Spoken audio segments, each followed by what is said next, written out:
Друзья, с вами Адгур и Эсма. Сегодня мы отправляемся на источник в село Тынды. Наш путь лежит на восток Абхазии, в Очимчирский район. Горячие источники попадаются по дороге. Вот этот используют при обогреве теплицы. Ну а мы едем туда, где круглый год можно встретить как местных любителей горячих ванн, так и гостей Абхазии. Вот здесь вода выходит на поверхность из глубокой скважины. Ее, как и остальные 23 на территории Абхазии, пробурили еще в 70-х годах прошлого века. Тогда в Абхазии активно искали нефть. Здесь ее не нашли, но зато в результате бурения образовался этот радоновый источник. Температура воды на поверхности достигает 103 градусов по Цельсию.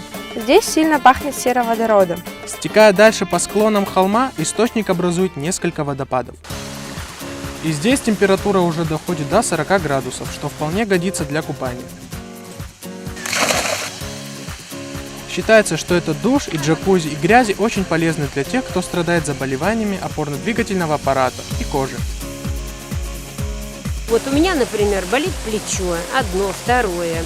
Ну и массаж позвоночника. Это же массаж позвоночника, а это все, значит. Мы несколько раз приезжаем. Каждый год, все время. Сюда приехали первый день. Очень горячая. Горячая. Мы вечером здесь бываем. Сегодня получилось, что днем приехали. К нам приехали родственники отдыхать. Мы их сюда привозим, чтобы они обогащались здоровьем, накопили на весь будущий год. Чудодейственную силу источника очень красочно описывают на многих туристических сайтах в интернете. Однако, друзья, злоупотреблять купанием точно не стоит. Находиться часами в ваннах и под душем противопоказано. Точно так же и с грязью. А вот ежедневный курс таких процедур длительностью не более 10 минут в течение 10-12 дней безусловно улучшит самочувствие и придаст телу ощущение свежести и гибкости. Стоимость билета на эту территорию 100 рублей. А добраться сюда от Сухума можно всего лишь за 20 минут. И что самое важное, купаться здесь можно круглый год. Добро пожаловать в Абхазию!